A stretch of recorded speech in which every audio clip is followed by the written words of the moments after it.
Simple ಬಟಾಣಿ ಪಲಾವ್ನ ಈ ರೀತಿಯಾಗಿ ಬೆಳಗಿನ ತಿಂಡಿಗೆ ಮಾಡ್ಕೋಬೋದು. ನಿಮಗೆ ಟೈಮ್ ಇಲ್ಲ ಅಂದರೆ ಈ ರೀತಿ ಪಟ ಅಂತಾಗುತ್ತೆ. ರುಬ್ಬಾಕುವಂಥ ಅವಶ್ಯಕತೆಯೂ ಇಲ್ಲ. ಬನ್ನಿ ಹೇಗೆ ಮಾಡೋದು ಅಂತ ನೋಡೋಣ. ಫಸ್ಟ್ ಒಂದು ಕುಕ್ಕರ್ ಇಟ್ಕೊಂಡಿದ್ದೀನಿ. ಕುಕ್ಕರಿಗೆ ಸ್ವಲ್ಪ ಎಣ್ಣೆ ಹಾಕಿದ್ದೀನಿ. ಎಣ್ಣೆ ಸ್ವಲ್ಪ ಬಿಸಿ ಆದಮೇಲೆ ನಿಮ್ಮ ಮನೇಲಿರುವಂಥ ಮಸಾಲೆ ಐಟಮ್ಗಳನ್ನು ಎಲ್ಲನೂ ಹಾಕಿ ನಂತರದಲ್ಲಿ ಅದನ್ನು ಸ್ವಲ್ಪ ಫ್ರೈ ಮಾಡಬೇಕಾಗುತ್ತೆ. ಎಣ್ಣೆಯಲ್ಲಿ ಬೇಕಾದರೆ ಜೊತೆ ತುಪ್ಪ ಬೇಕಾದರೆ ಇದಕ್ಕೆ ಸೇರಿಸ್ಕೋಬೋದು. ನಾನು ಎಣ್ಣೆ ಅಷ್ಟೇ ಹಾಕಿದ್ದೀನಿ. ನೋಡಿ, ಸ್ವಲ್ಪ ಎಲ್ಲ ಮಸಾಲೆ ಫ್ರೈ ಆಗಿದೆ.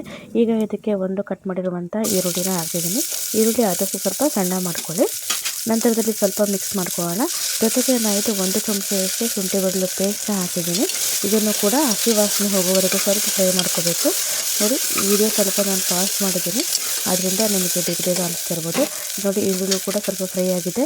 ಇವಾಗ 1 ಟೊಮೆಟೊ ಹಣ್ಣನ್ನು ಹೆಚ್ಚು ಹಾಕ್ತಿದ್ದೀನಿ. ಅದನ್ನು ಕೂಡ ಫ್ರೈ ಮಾಡ್ಕೋಬೇಕು. ಎಲ್ಲ ಮೆತ್ತಗಾಗಬೇಕು. ಟೊಮೆಟೊ ಮತ್ತು ಈರುಳ್ಳಿ ಮೆತ್ತಗಾದ್ಮೇಲೆ ನೋಡಿ, ಒಂದು 5 ನಿಮಿಷ ಇದನ್ನು ಫ್ರೈ ಮಾಡ್ಕೊಳ್ಳಿ. ನೋಡಿ, ಈ ರೀತಿಯಾಗುತ್ತೆ ಲೋ ಫ್ಲೇಮಲ್ಲಿ ಅಂದರೆ. ನಂತರದಲ್ಲಿ ಇದಕ್ಕೆ ಖಾರಕ್ಕೆ ತಕ್ಕನಾಗಿ ನಾನು ಹಸಿಮೆಣಸಿನ್ಕಾಯಿ ಹಾಕಿದ್ದೀನಿ. ಬೇಕಾದರೆ ನೀವು ಖಾರದ ಪುಡಿ ಹಾಕೋಬೋದು. ಹಾಗೆ ಹೆಚ್ಚಿರುವಂತಹ ಬೀನ್ಸು ಮತ್ತು ಹಸಿ ಬಟಾಣಿನ ಹಾಕಿದ್ದೀನಿ. ನಂತರ ಸ್ವಲ್ಪ ಕೊತ್ತಂಬರಿ ಸೊಪ್ಪನ್ನು ಹಾಕಿದ್ದೀನಿ. ಪುದೀನ ಬೇಕಾದರೆ ಹಾಕೋಬೋದು, ನಾನು ಪುದೀನ ಹಾಕಿಲ್ಲ. ಈಗ ಎಲ್ಲನೂ ಒಂದ್ಸರಿ ಮಿಕ್ಸ್ ಮಾಡ್ಕೊಳ್ಳಿ. ತುಂಬ ರುಚಿಯಾಗಿರುತ್ತೆ ಈ ಪಲಾವ್ ಈ ಥರ ಮಾಡಿಕೊಂಡ್ರೆ. ಈಗ ಅವರೆಕಾಯಿ ಸೀಸನ್ ಆಗಿರೋದ್ರಿಂದ ಅವರೆಕಾಯಿ ಬೇಕಾದ್ರೆ ಹೆಚ್ಚಿ ಮಾಡ್ಕೋಬೋದು. ಈಗ ನೋಡಿ, ಚೆನ್ನಾಗಿ ಮಿಕ್ಸ್ ಆಗಿದೆ. ಈಗ ಯಾವ ಲೋಟದಲ್ಲಿ ಅಕ್ಕಿ ತಗೊಂಡಿರ್ತೀರೋ ಅದೇ ಲೋಟದಲ್ಲಿ ನೀರನ್ನು ಕೂಡ ಹಾಕಬೇಕಾಗುತ್ತೆ. ಫಸ್ಟ್ ನಾನು ನೋಡಿ, ಈ ಒಂದು ಲೋಟದಲ್ಲಿ 1 ಲೋಟ ಅಕ್ಕಿ ತಗೊಂಡಿದ್ದೆ. ಅದನ್ನು ನಾನು ಚೆನ್ನಾಗಿ ತೊಳೆದ್ಬಿಟ್ಟು ಹಾಕ್ತಾಯಿದ್ದೀನಿ ಅಕ್ಕಿನ. ನಂತರ ಅದೇ ಒಂದು ಲೋಟದಲ್ಲಿ 2 ಲೋಟದಷ್ಟು ನೀರನ್ನು ಕೂಡ ಹಾಕಬೇಕಾಗುತ್ತೆ. ನೋಡಿ, ಅಕ್ಕಿ ಹಾಕಿದ್ಮೇಲೆ ಒಂದ್ಸರಿ ಮಿಕ್ಸ್ ಮಾಡ್ಕೊಳ್ಳಿ. ನೋಡಿ, ಕಲರ್ ಯಾವುದೇ ಆರ್ಟಿಫಿಷಿಯಲ್ ಕಲರನ್ನು ಹಾಕಿಲ್ಲ. ಇವನ್ ನಾನು ಇದಕ್ಕೆ ಅರಿಶಿನ ಪೌಡ್ರ್ ಕೂಡ ಹಾಕಿಲ್ಲ, ಖಾರದ ಪುಡಿ ಕೂಡ ಹಾಕಿಲ್ಲ. ಈ ರೀತಿಯಾಗಿ ಮಾಡ್ಕೋಬೋದು. ಸಿಂಪಲ್ ಚೆನ್ನಾಗಿರುತ್ತೆ. ನೋಡಿ, ಈಗ ಅದೇ ಲೋಟದಲ್ಲಿ 2 ಲೋಟದಷ್ಟು ನೀರನ್ನು ಹಾಕಿದ್ದೀನಿ ಈಗ ಮತ್ತೆ ಮಿಕ್ಸ್ ಮಾಡ್ಕೊಳ್ಳಿ.